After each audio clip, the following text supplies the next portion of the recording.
નમસ્કાર વિદ્યાર્થી મિત્રો, હું વત્સલ દોશી આપ સૌનું સ્વાગત કરું છું. આજે આપણે પ્રકરણ 8માં પાર્ટ 4માં સાદું વ્યાજ અને ચક્રવૃદ્ધિ વ્યાજ વિશે અભ્યાસ કરીશું. મિત્રો, આ ટોપિક ભવિષ્ય માટે ખૂબ જ ઉપયોગી છે, એકદમ પાયારૂપ ટોપિક કહેવાય છે અને તો ખૂબ શાંતિથી ખૂબ સરસ રીતે સમજી લેજો આ. ઓકે, તો સૌથી પ્રથમ છે સાદું વ્યાજ. સાદા વ્યાજને ઇંગ્લિશમાં કહેવાશે સિમ્પલ ઇન્ટરેસ્ટ. સાદું વ્યાજ એટલે શું પહેલાં એ સમજી લો. ધારો કે કોઈની પાસેથી કોઈક આપણે પૈસા ઉધારી લઈએ, બરાબર, કાં તો બેંકમાંથી લોન લઈએ, કોઈની પાસેથી ઉધારથી પૈસા લઈએ, તો એને આપણે અમુક નિશ્ચિત સમયગાળા પછી કે 6 મહિના પછી કે 12 મહિના પછી કે 2 વર્ષ પછી કે 5 વર્ષ પછી પૈસા પાછા આપીએ, બરાબર.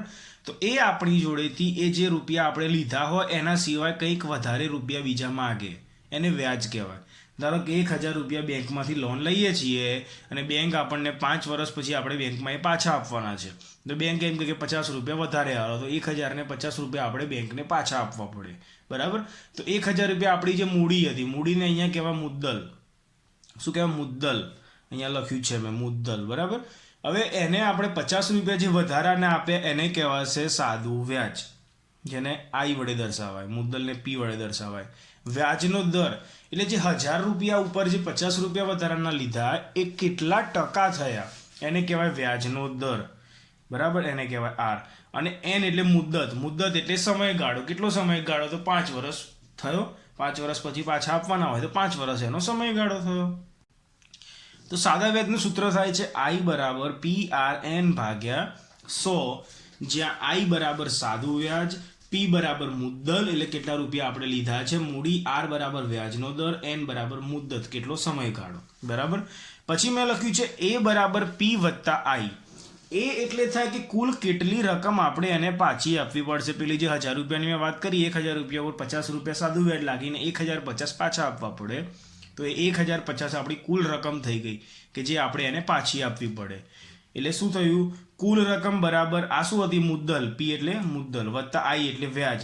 તો મુદ્દલ વત્તા વ્યાજ એટલે કહેવાય વ્યાજ મુદ્દલ. તો એને શું કહેવાય? વ્યાજ મુદ્દલ, કે નિયત મુદ્દત પછી એટલે નિયત સમયગાળા પછી ચૂકવવા પાત્ર થતી કુલ રકમ, કે કુલ કેટલી રકમ પાછી આપવી પડશે, બરાબર.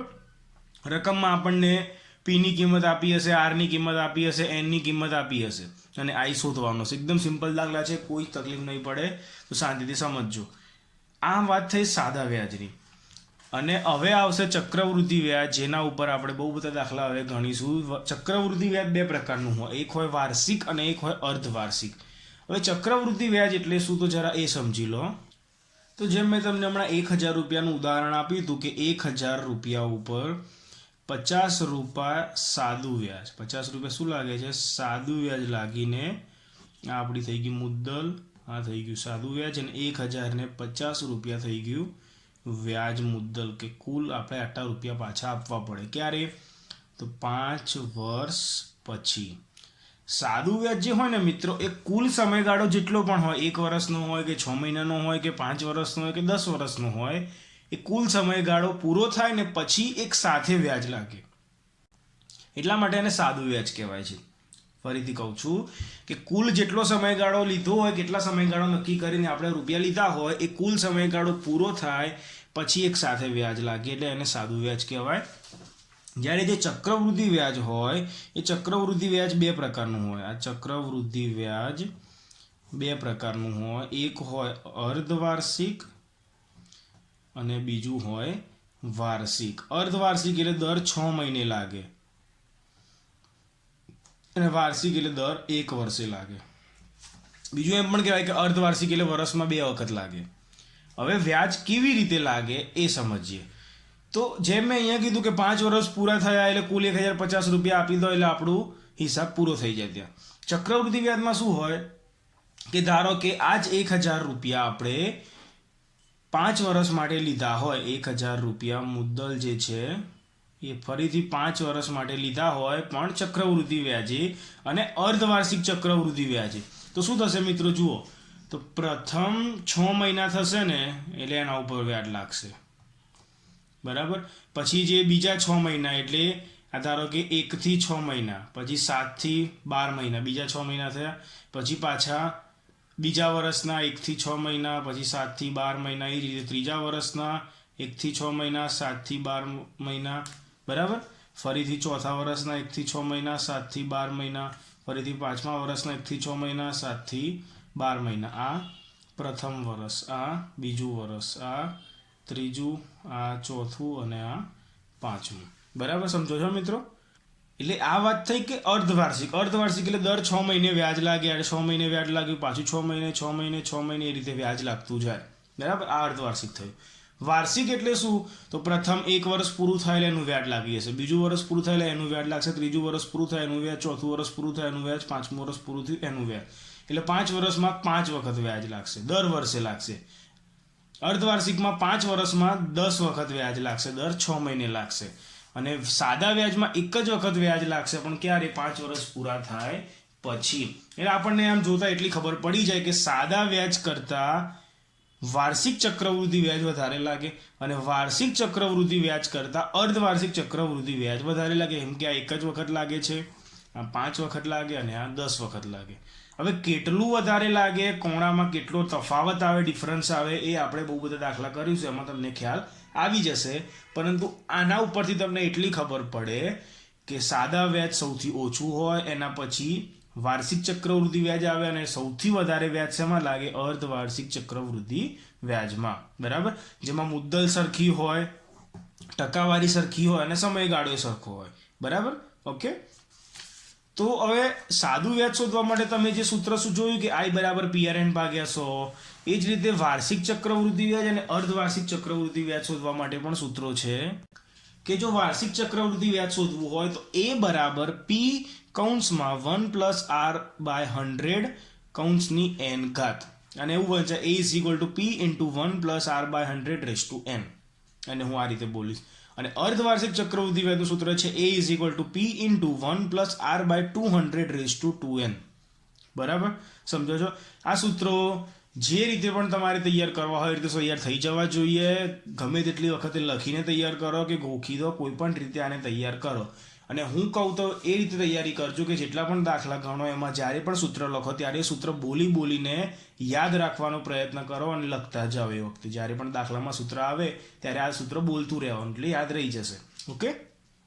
સૂત્રમાં ભૂલથી પણ અહીં પ્લસનું માઇનસ કે n અહીં આવી ગયું અને r અહીં જતું રહ્યું, કંઈ બી થશે તો આખો દાખલો ખોટો પડશે. એટલે ખાલી સૂત્ર જો યાદ હશે, સાચું હશે, તો દાખલાનો જવાબ આવી જ જશે. એકદમ ઇઝી છે. બરાબર.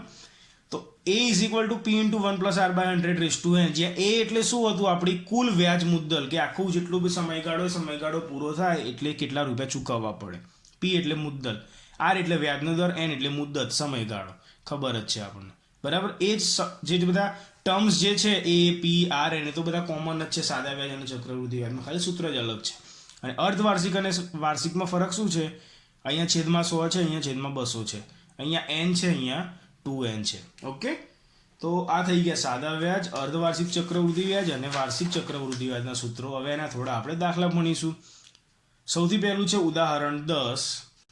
ઉદાહરણ 10 ની રકમ આવી છે કે ₹10,000ની રકમ 15% પ્રતિ વર્ષ વ્યાજ લેખે 2 વર્ષ માટે ઉછીની લેવામાં આવી. ક્યાંકથી રકમ લીધી 10,000 રૂપિયા, 15% એક વર્ષનું વ્યાજ લાગે એવા 2 વર્ષ માટે. તો આ વર્ષ પર આ રકમ પર સાદું વ્યાજ અને વ્યાજ મુદ્દલ શોધો. તો પહેલાં તો અહીંયા P શું છે? મુદ્દલ 10,000. R કેટલા છે? તો 15%. n કેટલા છે? તો 2 વર્ષ. હવે જે સમયગાળો આપ્યો હોય, કદાચ મહિનામાં આપ્યો હોય તો એને આપણે વર્ષમાં ફેરવવું પડશે. અહીંયા વર્ષમાં જ આપ્યું એટલે સીધું n બરાબર 2 વર્ષ લખી દીધું. મહિનામાં આપ્યું અને વર્ષમાં ફેરવવાનું એવા દાખલા છે ત્યારે હું સમજીશ કે કેવી રીતે ફેરવાય, પણ અહીંયા વર્ષમાં આપેલું જ છે. ઓકે. સાદું વ્યાજ શોધવાનું છે. તો I બરાબર PRN ભાગ્યા 100. P એટલે કેટલા છે? તો 10,000. R એટલે કેટલા છે? 15%, ગુણ્યા n એટલે 2/100. 10,000 ગુણ્યા 15 ગુણ્યા 2 ભાગ્યા 100, આનું સાદું રૂપ આપશો એટલે આવશે 3,000 રૂપિયા. 3,000 રૂપિયા શું આવ્યું? તો I આવ્યું. I એટલે શું હતું? આપણું સાદું વ્યાજ. તો સાદું વ્યાજ કેટલું આવે? 3,000 રૂપિયા મળી ગયું. અને વ્યાજ મુદ્દલ એટલે A બરાબર P વત્તા I. વ્યાજ મુદ્દલ એટલે વ્યાજ વત્તા મુદ્દલ, કેટલા રૂપિયા કુલ પરત કરવા પડે અને વ્યાજ મુદ્દલ કહેવાય. P કેટલા છે? 10,000. I કેટલા આવ્યા? 3,000. તો વ્યાજ મુદ્દલ કેટલું થશે? 13,000 રૂપિયા કુલ ચૂકવવા પડે. જો આપણે ઉછીની રકમ સાદા વ્યાજ પ્રમાણે લઈએ તો 10,000 રૂપિયા 15% પ્રતિ વર્ષ વ્યાજે 2 વર્ષ માટે લઈએ તો એને 2 વર્ષ પછી કેટલા રૂપિયા આપવા પડે? 13,000 રૂપિયા આપવા પડે. બરાબર. એના પછી છે ઉદાહરણ 11. રૂપિયા 12,600 પર 10% પ્રતિ વર્ષના દરે 2 વર્ષ માટે ચક્રવૃદ્ધિ વ્યાજ શોધો. જુઓ અહીંયા આવ્યું, ચક્રવૃદ્ધિ વ્યાજ શોધવાનું છે આપણે. મુદ્દલ પી કેટલા છે તો 12,600, આર કેટલા છે તો 10%, એન કેટલા છે તો 2 વર્ષ. અહીંયા ક્યાંય લખ્યું નથી કે વાર્ષિક ચક્રવૃદ્ધિ વ્યાજ શોધો કે અર્ધવાર્ષિક ચક્રવૃદ્ધિ વ્યાજ. તો મિત્રો એટલું યાદ રાખવાનું કે જ્યારે રકમમાં વાર્ષિક કે અર્ધવાર્ષિક કંઈ લખ્યું ના હોય ત્યારે આપણે વાર્ષિક ચક્રવૃદ્ધિ વ્યાજના સૂત્ર પ્રમાણે જ દાખલો ગણી દેવાનો. ઓકે. અર્ધવાર્ષિક લખ્યું હોય તો અર્ધવાર્ષિકનું સૂત્ર વાપરવાનું. જો કંઈ જ ના લખ્યું હોય તો વાર્ષિક ચક્રવૃદ્ધિ વ્યાજનું જે સૂત્ર છે એ બરાબર P × 1 + R/100 એનો ઉપયોગ કરીને દાખલો ગણી લેવાનો. ઓકે.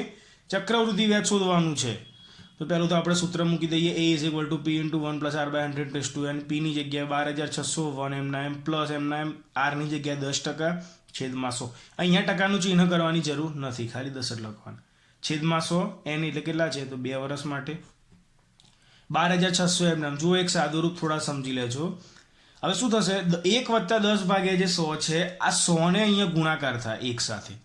બરાબર. તો 100 × 1 એટલે 100 + 10 એમના એમ. અને આખાના છેદમાં હવે 100 થઈ જશે. આને લસા લીધું કે હવે આપણે પહેલા ચેપ્ટરમાં ભણી જ ગયા છીએ. જે 100 ખાલી 10 ની નીચે હતા હવે આખી 100 + 10 ના છેદમાં 100 આવી ગયા. આગળ જતા દાખલામાં હું આ એક સ્ટેપ નહીં કરું, ડાયરેક્ટ આટલે આવી જઈશ. બરાબર. કેવી રીતે આવે તમને ખ્યાલ આવી જ જશે. 100 + 10 ભાગ્યા 100 નો કૌંસ બાર 2 ઘાત. આ 12,600 એમના એમ 100 + 10 એટલે 110 ભાગ્યા 100 નો વર્ગ. હવે આ 0 અને આ 0 ઉડી શકે તો શું આવે? 12,600 11 ભાગ્યા 10 નો વર્ગ. તો 12,600 ગુણ્યા અહીંયા કંઈ ચિહ્ન ના આવે ગુણ્યા કહેવાય. બરાબર. 11 ભાગ્યા 10 ગુણ્યા 11 ભાગ્યા 10 કૌંસ બાર 2 ઘાત છે. વર્ગ અને વર્ગમૂળમાં આપણે ભણી ગયા કે શું થશે? 11 ભાગ્યા 10 ગુણ્યા 11 ભાગ્યા 10. સાદું રૂપ આપશો 12,600 ગુણ્યા 11 ગુણ્યા 11 ભાગ્યા 10 ભાગ્યા 10 તો આવશે 15,246. આ શું આવ્યું તો એ એટલે શું કહેવાય? આપણને ખબર છે કે વ્યાજ મુદ્દલ. આપણે શું શોધવાનું છે? ચક્રવૃદ્ધિ વ્યાજ શોધવાનું છે.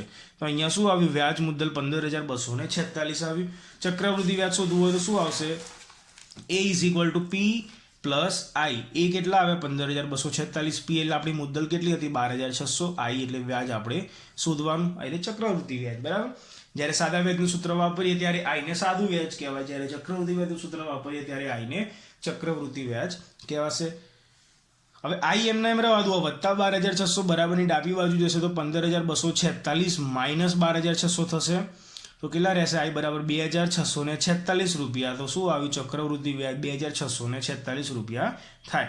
રકમમાં જે પૂછ્યું હોય એ પ્રમાણે જવાબ આવવો જોઈએ. રકમમાં એમ પૂછ્યું હોય કે કેટલી રકમ પરત કરવી પડે તો એ શોધવાનું.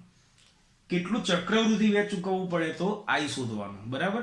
તમે જો ખાલી ચક્રવૃદ્ધિ વ્યાજ શોધવાનું છે અને એમાં એ શોધીને મૂકી દેશો તો ત્યાં માર્ક્સ કપાઈ જશે એક. બરાબર. તો I શોધવાનો કીધો હોય ત્યારે એની ચક્રવૃદ્ધિ વ્યાજ પણ શોધી જ દેવાનું, એટલે રકમ ધ્યાનથી વાંચવાની. ઓકે. એના પછી છે 12મું ઉદાહરણ. જો રૂપિયા 12,000ની લોન 1.1 એટલે 1.5 વર્ષથી. બરાબર.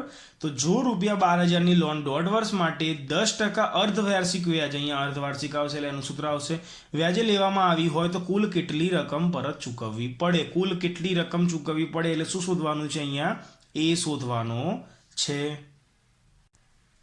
તો હવે જે 1.5 વર્ષ છે તો આ દાખલો બે રીતે ગણી શકાશે. આ જે વર્ષ છે ને 1 વર્ષ હોય, 2 વર્ષ હોય, 3 વર્ષ હોય, આવી પૂર્ણાંક સંખ્યામાં હોય તો ઇઝીલી પતી જશે. 1.5 વર્ષ હોય કે 2.5 વર્ષ હોય કે 3.5 વર્ષ હોય ને તો આ દાખલો તમે બે રીતે કરી શકો છો. હું તમને અહીંયા બંને રીત સમજાવું છું. તો શું કરીશું? 1.5 વર્ષ છે ને તો આપણે પહેલા 1 વર્ષનું વ્યાજ શોધીશું. અર્ધવાર્ષિકનું સૂત્ર તો વાપરવાનું છે. પહેલા 1 વર્ષનું શોધીશું અને પછી જે અડધું વર્ષ બાકી રહ્યું 1.5 વર્ષમાંથી, એટલે બાકીના જે 6 મહિના રહ્યા એ વ્યાજ આપણે અલગ રીતે શોધીશું. તો જોઈએ. પ્રથમ 1 વર્ષનું અર્ધવાર્ષિક ચક્રવૃદ્ધિ વ્યાજ A = P × 1 + R/200 સૂત્ર છે. P કેટલા છે તો 12,001 પ્લસ R કેટલા છે? રેટ ઓફ ઇન્ટરેસ્ટ 10% છેદમાં 200 ની 2n એટલે 2 ગુણ્યા પ્રથમ આપણે 1 વર્ષનું છે એટલે n ની જગ્યાએ 1. 12,000 કૌંસમાં આ 200 અહીં ગુણાઈ જશે તો 200 ગુણ્યા 1 એટલે 200, 200 + 10 એટલે 210 ભાગ્યા 200 ની 2 ગુણ્યા 1 એટલે 2 ઘાત.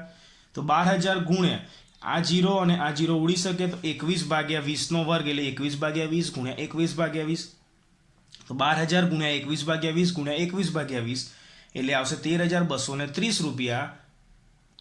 જો 1 વર્ષ પછી પાછા આપી દેવા હોય તો પ્રથમ 1 વર્ષનું ચક્રવૃદ્ધિ વ્યાજ કેટલું થાય, કુલ મુદ્દલ કેટલી ચૂકવવી પડે 1 વર્ષના અંતે, તો 13,230 રૂપિયા. પરંતુ આપણે 1.5 વર્ષના અંતે ચૂકવવાના છે. તો જે હવે બાકીના 6 મહિના રહ્યા એનું આપણે સાદા વ્યાજ પ્રમાણે શોધીશું. આ એક થોડી લેન્થી મેથડ છે. બીજી ઇઝી મેથડ આપણે એના અથવામાં હું તમને ગણાવું છું. શું કર્યું મેં, પહેલાં 1.5 વર્ષનું છે. જ્યારે આવી અપૂર્ણાંક સંખ્યા આવે ત્યારે 1.5, 2.5, 3.5, 4.5 આવા જ્યારે વર્ષ આવે ત્યારે પ્રથમ 1 વર્ષનું શોધી. ધારો કે 2.5 વર્ષ હોય ને તો પ્રથમ 2 વર્ષનું શોધવાનું, પછી બાકીના 6 મહિનાનું શોધવાનું. ધારો કે 3.5 વર્ષ હોય તો 3 વર્ષનું શોધી દેવાનું સૂત્ર પ્રમાણે, પછી બાકીના 6 મહિનાનું શોધવાનું. પરંતુ જે બાકીના 6 મહિનાનું શોધીએ છીએ, અડધા વર્ષનું શોધીએ છીએ, એ સાદા વ્યાજ પ્રમાણે શોધવાનું. ઓકે, હવે એ જે સાદા વ્યાજ પ્રમાણે શોધીશું તો એનું સૂત્ર આવ્યું I બરાબર PRN ભાગ્યા 100. હવે જે P મુદ્દલ છે એ જે રકમમાં મુદ્દલ હતી 12,000, એ ક્યારે હતું, શરૂઆતમાંથી જ્યારે આપણે લોન લઈએ છીએ ત્યારે. પરંતુ 1 વર્ષ પતી ગયું, તો 1 વર્ષ પતી ગયું, 1 વર્ષના અંતે કેટલા થઈ ગઈ રકમ, જે 12,000 હતી એની જગ્યાએ હવે થઈ ગયા 13,230. તો 1 વર્ષ પતી ગયું પછી P કેટલા થઈ જશે મુદ્દલ, 13,230 રૂપિયા. ઓકે, ગુણ્યા રેટ ઓફ ઇન્ટરેસ્ટ તો 10 જ રહેવાના, ગુણ્યા n એટલે જુઓ 6 મહિના છે, 6 મહિના એટલે 1/2 વર્ષ થાય. મેં તમને કીધું હતું કે મહિના આપેલા હોય ત્યારે એને વર્ષમાં જ લખવાના. તો 6 મહિના એટલે શું થાય, 1/2 વર્ષ થશે, અડધું વર્ષ, અને છેદમાં 100 છે. એમને એમ આને સાદું રૂપ આપશો એટલે આવશે 661.50 રૂપિયા. આ શું આવ્યું, બાકીના જે 6 મહિના છે એનું સાદું વ્યાજ આવ્યું. ઓકે, તો પ્રથમ 1 વર્ષ પછી 13,230 રૂપિયા મુદ્દલ ને વ્યાજ સાથે ચૂકવવા પડે. બાકીના 6 મહિનાનું ખાલી વ્યાજ આવ્યું 661.50. એટલે ચૂકવવી પડતી કુલ રકમ કેટલી થશે, તો 1 વર્ષના અંતે ચૂકવવાની રકમ કેટલી છે 13,230 વત્તા 6 મહિનાનું સાદું વ્યાજ કેટલું આવ્યું 661.50, એટલે થઈ ગયા 13,891.50 રૂપિયા. ઓકે મિત્રો, સમજી ગયા. તો આ શું થઈ ગયું કે 1.5 વર્ષના અંતે અર્ધવાર્ષિક ચક્રવૃદ્ધિ વ્યાજે જો 12,000 રૂપિયા લઈએ 10% વ્યાજના દરે, તો 1.5 વર્ષ પછી જે 12,000 છે એની જગ્યાએ કેટલા ચૂકવવા પડશે, 13,891.50 રૂપિયા. તો આ એક રીત થઈ જેમાં શું કર્યું, 1.5 વર્ષ હતું એટલે પહેલા 1 વર્ષનું ચક્રવૃદ્ધિ વ્યાજ શોધ્યું અર્ધવાર્ષિક ચક્રવૃદ્ધિ વ્યાજના સૂત્ર પ્રમાણે, અને બાકીના જે 6 મહિના છે એનું વ્યાજ આપણે સાદા વ્યાજ પ્રમાણે શોધ્યું. ઓકે, હવે જે બીજી મેથડ છે તો એ બીજી મેથડ આપણે જોઈએ અથવામાં.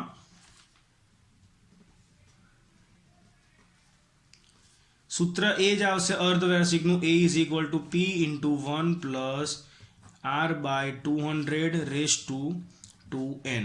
બરાબર.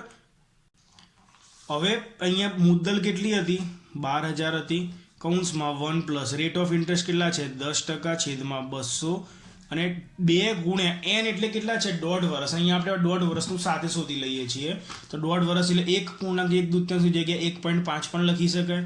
તો શું થશે જુઓ, 12,000 કૌંસમાં આ 200 અહીં ગુણા છે તો 200 ગુણ્યા 1 એટલે 200, 200 + 10 એટલે 210/200, 2 ગુણ્યા 1.5 એટલે કેટલી થશે 3 ઘાત થશે. હવે જુઓ આ એક 0 ઉડી ગયા તો શું થશે, 12,000 ગુણ્યા 21/20 ની 3 ઘાત એટલે 21/20 ગુણ્યા 21/20 ગુણ્યા 21/20. હવે જુઓ આ એક 0, આ પણ એક 0, આ બીજો 0, આ બીજો 0, આ ત્રીજો 0, આ ત્રીજો 0 ઉડી ગયા. આ 12 ગુણ્યા 21 ગુણ્યા 21 ગુણ્યા 21 ભાગ્યા 2 કરશો એટલે સાદું રૂપ આવશે 13,891.50 રૂપિયા. આ શું આવ્યું, એ એટલે કુલ વ્યાજ મુદ્દલ કે 1.5 વર્ષના અંતે જે આ 12,000 રૂપિયા 10% લેખે લીધા છે તો આટલા ચૂકવવા પડે. બરાબર, તો આટલા રૂપિયા ચૂકવવા પડે. સમજી ગયા મિત્રો. આગળ આપણે જવાબ શું આવતો તો જુઓ, આ રીત કરીને પણ 13,891.50 આવતો હતા. પહેલાં 1 વર્ષનું શોધ્યું, પછી બાકીના 6 મહિનાનું શોધ્યું, પછી કુલ સરવાળો કર્યો એટલે આવ્યું 13,891.50. એ જ દાખલો એકદમ શોર્ટ રીતમાં પતી ગયો. બરાબર, ડાયરેક્ટ શું કર્યું, અહીંયા 1.5 વર્ષ લઈ લીધા. સમજી ગયા. ઓકે, એના પછી છે ઉદાહરણ 13. શિક્ષકે મયુરીને પ્રશ્ન કર્યો કે જો ₹10,000નું 1 વર્ષ અને 3 મહિના, પેલામાં જેમ 1.5 વર્ષ હતું એટલે કે 1 વર્ષ અને 6 મહિના હતું, એમ અહીંયા શું છે 1 વર્ષ અને 3 મહિના માટે 8.1 એટલે 8.5% લેખે ચક્રવૃદ્ધિ વ્યાજે રોકાણ કર્યું તો તેનું ચક્રવૃદ્ધિ વ્યાજ શોધો. જુઓ અહીંયા વાર્ષિક કે અર્ધવાર્ષિક કશું લખ્યું નથી, એટલે આપણે શું કરીશું, વાર્ષિક પ્રમાણે જ ગણતરી કરીશું. અહીંયા રેટ ઓફ ઇન્ટરેસ્ટ આર કેટલા છે 8.1 એટલે શું કહેવાય 8 દુ 16 ને 17/2 થાય તો 17/2% થયા. એન એટલે કેટલા છે, એન એટલે છે 1 વર્ષ અને 3 મહિના, એટલે શું કરીશું પહેલા 1 વર્ષ વત્તા 3 મહિના, પહેલા 1 વર્ષનું શોધીશું ચક્રવૃદ્ધિ વ્યાજ, પછી જે બાકીના 3 મહિના છે એનું સાદા વ્યાજ પ્રમાણે કરીશું. હમણાં જે ઉદાહરણ 12માં કર્યું એ જ રીતે. વાર્ષિક છે અહીંયા કેમ કે રકમમાં કંઈ કીધું નથી. તો એ બરાબર P × 1 + R/100 P કેટલા છે 10,000, 1 પ્લસ રેટ ઓફ ઇન્ટરેસ્ટ કેટલા છે 17/2 અને છેદમાં 100 તો આવે જ ની. એનની જગ્યાએ પહેલા 1 વર્ષનું શોધીએ છીએ એટલે 1 શું થશે જુઓ હવે 10,000 કૌંસમાં 1 + 17/2 × 100 એટલે 200 ના લખો તો ચાલી જાય. તો 10,000 કૌંસમાં 200 અહીં ગુણાઈ જશે તો 200 + 17/200 તો 10,000 ગુણ્યા 200 + 17 એટલે 217/200. આ બે જીરો ઉડી ગયા. 100/2 એટલે કેટલા થશે 50 ગુણ્યા 217 એટલે આવશે 10,850 રૂપિયા. આ શું આવ્યું તો 1 વર્ષ થઈ જાય પછી આટલા રૂપિયા ચૂકવવા પડે. આપણે શું શોધવાનું છે 1 વર્ષ અને 3 મહિના માટે, બરાબર. તો 1 વર્ષ પછી કેટલા ચૂકવવા પડે 10,850 રૂપિયા. હવે બાકીના જે 3 મહિના રહ્યા એને શું કહેવાય 1/4 વર્ષ કહેવાય. મેં તમને હમણાં જ કીધું હતું કે મહિનાને આપણે વર્ષમાં ફેરવવું પડે, તો 3 મહિના એટલે 1/4 વર્ષ થશે.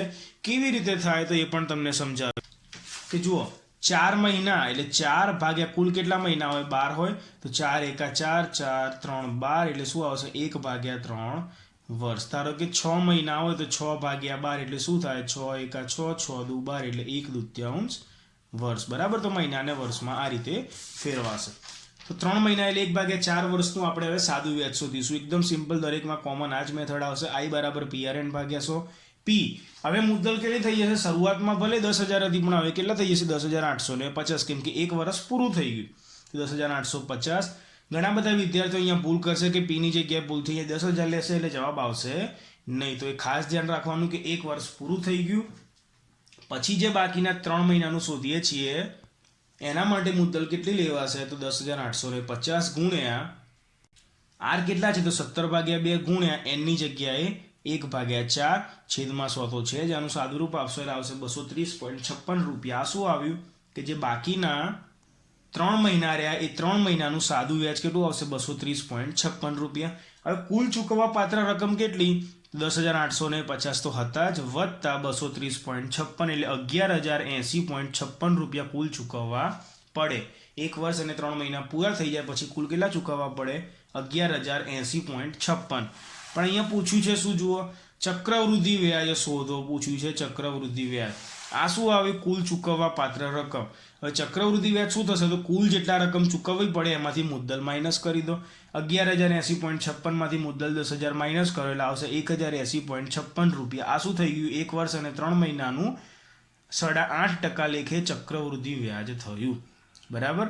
10,000ની જગ્યાએ ચૂકવવા 11,080.56 પડશે પરંતુ એનું ચક્રવૃદ્ધિ વ્યાજ કેટલું થયું તો 1,080.56. કુલ રકમમાંથી મુદ્દલ માઇનસ કરી એટલે ચક્રવૃદ્ધિ વ્યાજ મળી ગયું. ઓકે મિત્રો. એના પછી છે ઉદાહરણ 14.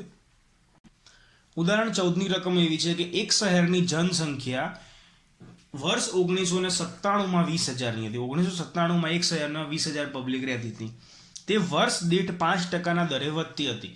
દર સાલે એમાં શું થાય છે 5% પબ્લિકમાં જનસંખ્યામાં વધારો થાય છે. તો વર્ષ 2000ના અંતે શહેરની જનસંખ્યા શોધો. જુઓ મિત્રો અહીંયા રકમમાં ક્યાંય એવું નથી લખ્યું કે ચક્રવૃદ્ધિ વ્યાજ શોધો કે સાદું વ્યાજ શોધો કે કેવી રીતે ગણતરી કરો, કશું જ લખ્યું નથી. પણ અહીંયા આપણે સમજવું પડશે કે કઈ રીતે દાખલો ગણીશું. શું કહે છે કે વર્ષ દીઠ 5%ના દરે વધતી હતી. દર સાલ 5% વધે છે એટલે ચક્રવૃદ્ધિ વ્યાજમાં પણ કેવું હોય દર વર્ષે કાં તો દર 6 મહિને અર્ધવાર્ષિક દરે વધારો થાય વ્યાજમાં, બરાબર. અહીંયા દર વર્ષે કીધું છે એટલે વાર્ષિક ચક્રવૃદ્ધિ વ્યાજ આવશે ખબર પડી? તો રકમમાં જરૂરી નથી કે વાર્ષિક કે અર્ધવાર્ષિક શબ્દો લખેલા જ હોય. આવા આપણે દાખલા સ્વાધ્યાય 8.3માં પણ કરીશું કે જ્યાં રકમમાં કોઈ ક્લેરિફિકેશન હશે નહીં કે આપણે ખરેખર વ્યાજ શોધવાનું છે, પણ અહીંયા આપણે આનો સમજવાનો પ્રયત્ન કરવો પડશે. ઓકે, તો 1997 થી 2000 સુધીને વર્ષ ગયા એટલે કેટલા વર્ષ થયા? 3 વર્ષ થયા. અહીંયા મુદ્દત પણ એન જે આવે છે આપણી મુદ્દત એ પણ લખ્યું નથી, એ પણ આપણે સમજવું પડશે. એન કેટલા આવશે? 3 વર્ષ. કેવી રીતે? 1997 થી 2000ની સાલમાં ગયા એટલે 98, 99 અને 2000. તો એન બરાબર 3 વર્ષ થયા. એટલે અહીંયા મેં સૌથી પહેલાં લખ્યું કે અહીં મુદ્દત કેટલી છે? તો 3 વર્ષ. પી કેટલા છે? પી એટલે જે મુદ્દલ હતી, અહીંયા રૂપિયા લખાશે નહીં કેમ કે આ રૂપિયાની વાત નથી. કેટલા છે? 20,000. રેટ ઓફ ઇન્ટરેસ્ટ ટકા કેટલા છે? 5%. વાર્ષિક ચક્રવૃદ્ધિ વ્યાજ શોધીએ એ બરાબર P × 1 + R/100 પરથી. તો હું ડાયરેક્ટ હવે ગણતરી પર જઉં છું કે એ બરાબર કેટલા આવે છે? 23,152.50. હવે અહીંયા રૂપિયા નથી એટલે રૂપિયા લખવાના નથી. બીજી વસ્તુ, જનસંખ્યાની વાત છે. કોઈ એવું કહેવાય કે એક શહેરમાં 23,152.50 લોકો રહે છે, પોઈન્ટમાં જનસંખ્યા આવે? તો આપણને ખબર છે કે ના આવે. એટલા માટે આના પછીની જે સંખ્યા આવે એ આપણો જવાબ, કે જનસંખ્યા 2000ના વર્ષના અંતે 23,153 થાય. પોઈન્ટમાં આવે એટલે આટલે સુધી બી લખીશો તો પણ અડધો માર્ક્સ કપાઈ જશે. એક વાક્ય લખવું પડશે. કેમ કે જનસંખ્યા ક્યારેય પોઈન્ટમાં હોય નહીં. એટલે 2000 વર્ષના અંતે કેટલી હોય? 23,153 થાય. ઓકે મિત્રો, એના પછી 15મું ઉદાહરણ અને આ ચેપ્ટરનું છેલ્લું ઉદાહરણ. એક ટીવી ₹21,000માં ખરીદવામાં આવ્યું હતું. એક વર્ષ પછી ટીવીની કિંમતમાં 5%નો ઘટાડો થયો. જુઓ, હવે ટીવીની કિંમતમાં ઘટાડો થાય છે. અત્યાર સુધી વધારો થતો હતો એટલે આપણે જે સૂત્ર વાપરતા હતા એમાં શું હતું? 1 + R/100 હતું. હવે ઘટાડો થાય જ્યારે સૂત્ર એ જ રહેશે, ખાલી પ્લસની જગ્યાએ માઇનસ થઈ જશે. બરાબર? જ્યારે ઘટાડો શબ્દ આવે એટલે માઇનસ થઈ જશે. ઘટાડો થાય છે. તો એક વર્ષ પછીની ટીવીની કિંમત શોધો. એક વર્ષ પછી એટલે n બરાબર 1 થઈ ગયા. R એટલે 5% છે અને અહીંયા માઇનસ હશે, ઘટાડો થાય છે. P કેટલા છે? તો 21,000. 1 - R એટલે 5/100ની n ની જગ્યાએ 1 ઘાત. તો 21,000. આ 100 અહીં ગુણાઈ ગયા તો 100 ગુણ્યા 1 એટલે 100. 100 - 5 થઈ જશે ભાગ્યા 100. 21,000 100 - 5 એટલે 95/100. સાદું રૂપ આવશે 19,950. એ એટલે વ્યાજ મુદ્દલ કહીએ છીએ. અહીંયા ટીવીની કિંમત છે જે શરૂઆતમાં 21,000 હતી, એક વર્ષ પછી એની કિંમતમાં 5% ઘટાડો થઈ ગયો. તો 21,000ની ટીવીની અત્યારની કિંમત કેટલી થઈ ગઈ? 19,950 રૂપિયા. તો એક વર્ષ પછીની ટીવીની કિંમત કેટલી થઈ ગઈ? 19,950 રૂપિયા થાય. સમજી ગયા? શું અહીંયા જોવાનું? ઘટાડો. ઘટાડો થયો એટલે અહીંયા માઇનસ આવશે.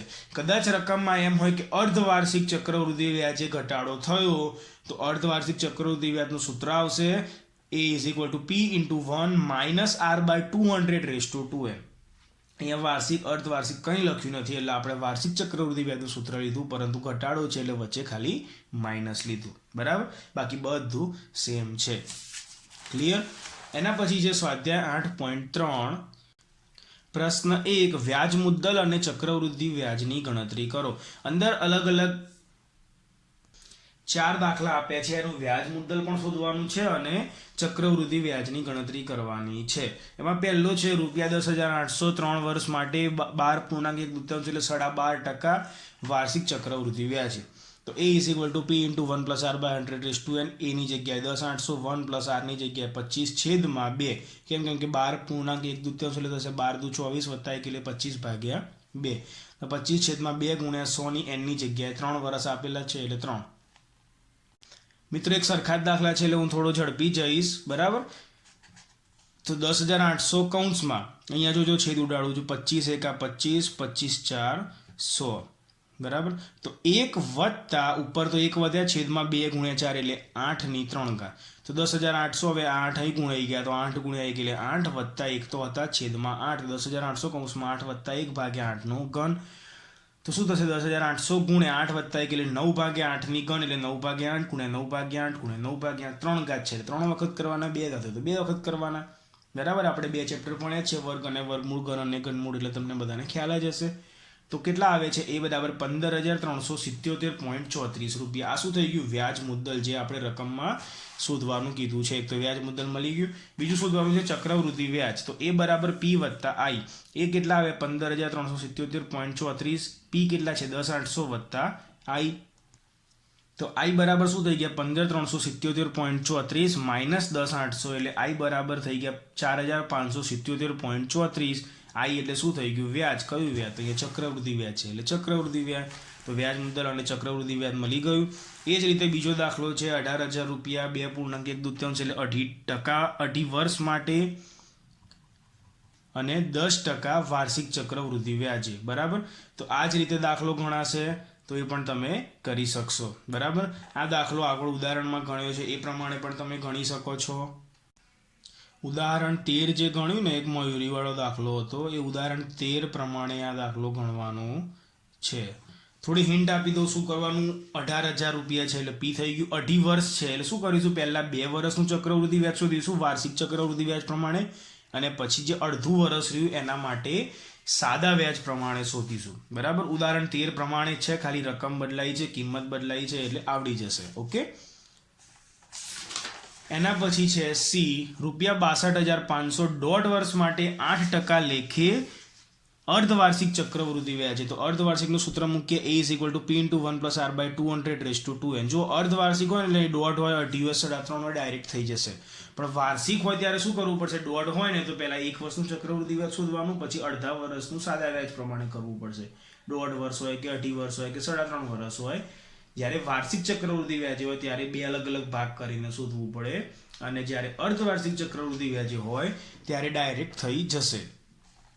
કેમ? તો જુઓ A = P × 1 + R/200 P કેટલા છે તો 62,500 1 + R કેટલા છે 8% ભાગ્યા 200 ની 2 ગુણ્યા એટલે 2 ગુણ્યા n કેટલા છે દોઢ વર્ષ એટલે 1.5 થશે. તો 62,500 200 અહીં ગુણાઈ ગયા તો 200 ગુણ્યા 1 એટલે 200 200 + 8 એટલે 208 ભાગ્યા 200 ની 2 ગુણ્યા 1.5 એટલે 3 ઘાત. શું થશે 62,500 ગુણ્યા 208 ભાગ્યા 200 ગુણ્યા 208 ભાગ્યા 200 ગુણ્યા 208 ભાગ્યા 200. સાદું રૂપ આપશો એટલે આવશે 70,304 રૂપિયા. શું આવ્યું? A એટલે વ્યાજ મુદ્દલ. શોધવાનું છે ચક્રવૃદ્ધિ વ્યાજ પણ. તો A = P + I. એ કેટલા છે 70,304, P કેટલા છે 62,500, I શોધવાના. તો I બરાબર કેટલા છે 7,804 રૂપિયા એટલે ચક્રવૃદ્ધિ વ્યાજ કેટલું થઈ ગયું 7,804 રૂપિયા. બે વસ્તુ શોધવાની કીધી છે એટલે બંને શોધવી જ પડશે તો જ પૂરા માર્ક્સ મળશે. આટલો દાખલો 3 માર્ક્સનો પૂછાઈ શકે. જો આટલે સુધી કરશો તો 1.5 માર્ક કપાઈ જશે આટલાનું. બરાબર. બંને કીધું છે એટલે બંને શોધવું પડશે. ક્લિયર? એના પછી છે D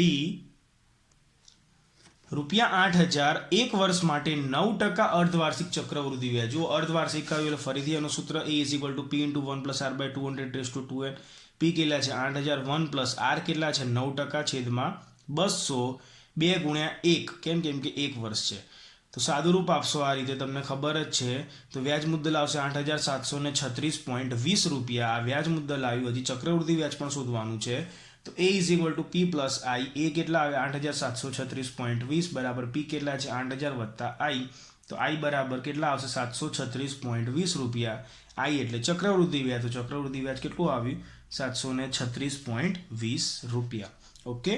તો પ્રશ્ન 1 પૂરો થયો અહીંયા. એના પછી છે પ્રશ્ન 2.